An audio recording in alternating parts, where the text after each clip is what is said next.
So அடுத்து வந்து இல்லுஸ்ட்ரேட்டரில் rotation பார்த்துடலாம். ஸோ இப்போ ரொட்டேஷனாக நார்மலாக நமக்கு ஒரு ஆப்ஜெக்டை ரொட்டேட் பண்ணுறது தெரியும். ஸோ என்ன பண்ணுவோன்னா ஒரு ஆப்ஜெக்டை செலக்ட் பண்ணிவிட்டு இங்கே ரொட்டேட் டூல் இருக்கும். இந்த ரொட்டேட் டூல் எடுத்துகிட்டு எங்கே கிளிக் பண்ணுறீங்களோ அந்த பாயிண்ட்டு வந்து இந்த ஆப்ஜெக்டோட சென்டர் பாயிண்ட்டாக கன்சிடர் ஆகிடும். இப்போ என்ன ஆகுனா நீங்கள் இந்த ஆப்ஜெக்ட் ரொட்டேட் பண்ணும்போது நீங்கள் கிளிக் பண்ண பாயிண்ட்டை சுற்றி ரொட்டேட் ஆகும். ஸோ அதை பார்த்தீங்கனாலே தெரியும். இப்போ நான் வேறு பக்கம் கிளிக் பண்ணுறேன், இங்கே கிளிக் பண்ணிட்டேன். ஸோ இந்த பாயிண்ட்டு வந்து இப்போது இந்த ஆப்ஜெக்டோட சென்டர் பாயிண்ட்டாக இருக்கும். இப்போ நான் இதை ரொட்டேட் பண்ணேன்னா இதை சுற்றி ரொட்டேட் ஆகும். ஓகே, ஸோ என்ன பண்ணுவோன்னா ஸோ இந்த டிசைன் இருக்குது பாருங்கள். ஸோ இந்த டிசைனில் நான் ரொட்டேட் பண்ணோம். ஓகே, ஸோ இந்த டிசைனில் நான் என்ன பண்ணோன்னா இதை ரொட்டேட் பண்ணி பண்ணுற மாதிரி இருக்கும். ஸோ இதை பார்த்தீங்கன்னாலே தெரியும், சென்டரில் இருக்க இந்த மெஜந்தா கலர், ஸோ இந்த சர்க்கிளை சுற்றி தான் இங்கே வெளியே இருக்க இந்த ஆரஞ்சு கலர் சர்க்கிள்ஸ் எல்லாம் ரொட்டேட் ஆகிருக்கும். ஓகேங்களா? ஸோ அதாவது இந்த சென்டரில் இருக்க இந்த ஆப்ஜெக்டை சுற்றி தான் வெளியே இருக்க ஆப்ஜெக்டில் ரொட்டேட் ஆகிருக்கும். ஸோ இது பார்த்தீங்கனாலே தெரியும், ஈவன் கேப்பில் இருக்கும் எல்லாமே. ஸோ ஈவன் கேப்பு ஈவன் டிஸ்டன்ஸில் இருக்கும். ஸோ இப்போ அப்போ என்ன ரீசன்னா, இப்போ இந்த சர்க்கிளோட சென்டர் பாயிண்ட் வந்து இந்த ஆப்ஜெக்டோட சென்டரில் இருக்க மாதிரி இருக்கும். ஸோ ஃபஸ்ட்டு என்ன பண்ணணும்னா இந்த சென்டரில் இருக்க இந்த மெஜந்தா ஆப்ஜெக்டை ட்ரா பண்ணுவோம். ஸோ இதில் போய்ட்டு எலிப்ஸ் டூல் எடுத்துக்கங்க. எலிப்ஸ் டூல் எடுத்துகிட்டு சென்டரில் இருக்க இந்த ஆப்ஜெக்ட் மட்டும் ட்ரா பண்ணுங்கள்.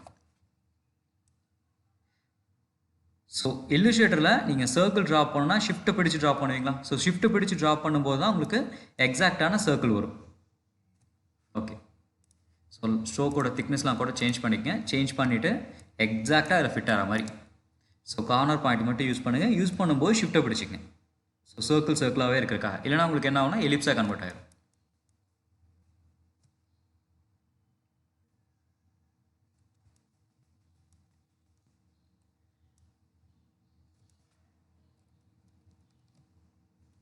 ஸோ அதுக்கப்புறம் என்ன பண்ணுவோம்னா இங்கே இருக்க இந்த சர்க்கிள் ஒன்று ட்ரா பண்ணுவோம்.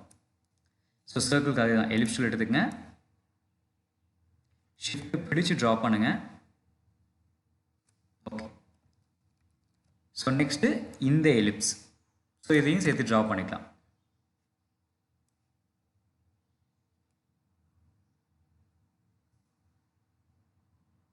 ஸோ எலிப்ஸுங்கனால ஷிஃப்ட் தேவையில்லை.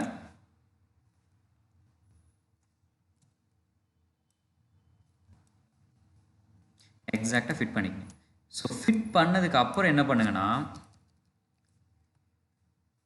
இந்த சென்ட்ரல் இருக்க சர்க்கிள் இருக்குது பாருங்கள், இந்த சர்க்கிளை சுற்றி இந்த ரெண்டு ஆப்ஜெக்டையும் நம்ம ரொட்டேட் பண்ண வைக்கணும். இப்போது இங்கே எவ்வளோ ஆப்ஜெக்ட் இருக்குன்னு பாருங்கள். ஏன்னா இது நம்ம வந்து ஆல்ரெடி கோரோட்டில் பார்த்துருப்பீங்க, ஒரு ஃபார்முலா இருக்கும். ஸோ ஃபார்முலா பேஸ் பண்ணி இதை நம்ம ரொட்டேட் பண்ணுற மாதிரி இருக்கும். ஸோ ஃபார்முலா என்னென்னா 360 by number of objects. So angle equal to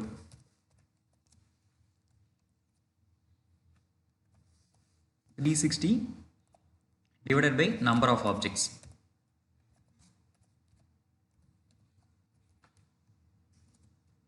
இதுதான் ஃபார்முலா. ஸோ இதை பேஸ் பண்ணி தான் ரொட்டேட் பண்ண போகிறோம். இப்போ என்னென்னா இதில் எவ்வளோ ஆப்ஜெக்ட் இருக்குன்னு பார்ப்போம். ஸோ டோட்டலாக பார்த்தீங்கன்னா 12 ஆப்ஜெக்ட்ஸ் இருக்கும்.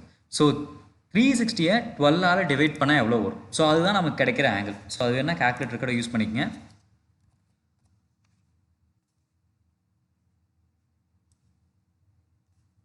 So 360 by divided by 12.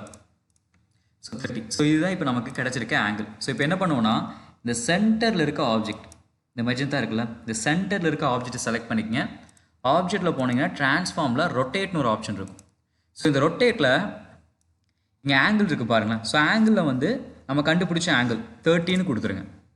So 30 கொடுத்துட்டு இதில் காப்பின்னு கொடுங்க. ஏன்னா ஓகேன்னு கொடுத்தா அந்த ஆப்ஜெக்ட் ரொட்டேட் மட்டும்தான் ஆகும். ஸோ இதுவே நீங்கள் காப்பின்னு கொடுத்தீங்கன்னா அந்த ஆப்ஜெக்ட் ஒரு டூப்ளிகேட் க்ரியேட் ஆகி 30 டிகிரி ரொட்டேட் ஆகும். ஸோ இப்போ எனக்கு என்ன பண்ணணும்னா இதை காப்பின்னு கொடுங்க. ஸோ என்ன இருக்குன்னா இந்த ஆப்ஜெக்ட் மேலேயே ஒரு ஆப்ஜெக்ட் க்ரியேட் ஆகி டூப்ளிகேட் க்ரியேட் ஆகி 30 டிகிரி ரொட்டேட் ஆகிருக்குமா? அப்படியே எதுவுமே இந்த ரெண்டு ஆப்ஜெக்ட் செலக்ட் பண்ணுங்கள். ஸோ இப்போ என்ன பண்ணியிருக்கோன்னா இது நான் செலக்ட் பண்ணி 30 டிகிரி ரொட்டேட் பண்ணியிருக்கேன். அதாவது டூப்ளிகேட் போட்டு ரொட்டேட் பண்ணியிருக்கேன். ரொட்டேட் பண்ணிவிட்டு இங்கே மேலே இருக்க இந்த ரெண்டு ஆப்ஜெக்டை செலக்ட் பண்ணிட்டேன். ஸோ செலக்ட் பண்ணிட்டு கண்ட்ரோல் டி. ஸோ கண்ட்ரோல் டிங்கிறது ட்ரான்ஸ்ஃபார்ம் செலெக்ஷன். ஓகேங்களா? ஸோ ட்ரான்ஸ்ஃபார்ம் செலெக்ஷன்னா நீங்கள் ப்ரீவியஸாக என்ன ட்ரான்ஸ்ஃபார்மேஷன் யூஸ் பண்ணீங்களோ அது அப்படியே ரிப்பீட் ஆகும். ஸோ ப்ரீவியஸாக நம்ம என்ன யூஸ் பண்ணோம்? ஒரு டூப்ளிகேட் க்ரியேட் பண்ணி 30 டிகிரி ரொட்டேட் பண்ணியிருக்கோம். ஸோ இப்போ அதே தான் இங்கேயும் இதாகும். ஸோ கண்ட்ரோல் டி கொடுத்தீங்கனாலே போதும், அதுவே ஒவ்வொரு ஆப்ஜெக்ட்டுக்கும் ஈஸியாக எக்ஸாக்டாக ஃபிட் ஆகும். ஸோ ஃபிட் ஆச்சு பாருங்களேன். ஸோ இப்போ என்ன ஆகுனா எனக்கு சென்டரில் வந்து ஒரே ஒரு ஆப்ஜெக்ட் மட்டும் டூப்ளிகேட் இருக்கும், அதை மட்டும் செலக்ட் பண்ணி டெலீட் பண்ணிடுங்க, அவ்வளோதான். ஸோ இப்போ என்ன ஆகுனா நீங்கள் ரொட்டேட் பண்ணும்போது நம்ம இந்த ஆப்ஜெக்ட் ரொட்டேட் பண்ணும்போது சென்டர் பாயிண்ட் இங்கே இருந்ததா, அதே மாதிரி இந்த ஆப்ஜெக்ட் நீங்கள் கண்ட்ரோல் டி கொடுக்கும்போது ஆட்டோமேட்டிக்காக இதோட சென்டர் பாயிண்ட் இந்த ஆப்ஜெக்டோட சென்டரை எடுத்துக்கும். அதனால் நமக்கு எக்ஸாக்டாக இந்த ஆப்ஜெக்டில் ஃபிட் ஆகிடும். ஸோ இதுக்கப்புறம் என்ன பண்ணுவோம்னா உங்களுக்கு மூவ் பண்ணி கலர் ஃபில் பண்ணுவோம். ஸோ இது கலர் ஃபில் பண்ணுறதுக்கு முன்னாடி சேம் கலர் ஆப்ஜெக்ட்ஸ் எல்லாம் வந்து காமன் பாத் மேக் பண்ணும், அதாவது கொரோட்டாவில் கம்பைன் பண்ணுற மாதிரி. என்ன பண்ணுங்கள், ஃபுல்லாக செலக்ட் பண்ணுங்கள், ஷிஃப்ட் பிடிச்சி இந்த சென்டரில் இருக்க ஆப்ஜெக்ட் மட்டும், ஸோ அதை மட்டும் டீசெலக்ட் பண்ணிடலாமா. இப்போ இந்த ஆரஞ்சு கலர் ஆப்ஜெக்டை மட்டும் செலக்ட் பண்ணிவிட்டு ஆப்ஜெக்டில் போயிட்டு காம்பவுண்ட் பாத் மேக், ஸோ அவ்வளோதான். ஸோ அப்போ அகைன் ஃபுல்லாக செலக்ட் பண்ணி என்டர் கொடுத்தீங்கன்னா போதும். ஸோ என்டர் கொடுக்கும்போது வெர்டிக்கல் 0 பண்ணிடலாம், ஹரிசாண்டலில் உங்களுக்கு எவ்வளோ தூரம் தள்ளி வரணுமோ. இப்போ நான் வந்து 100ன்னு கொடுக்குறேன். ஸோ ப்ரிவியூ கொடுத்து பார்த்துங்க ஓகேவானு. ஸோ அப்படி இல்லைன்னா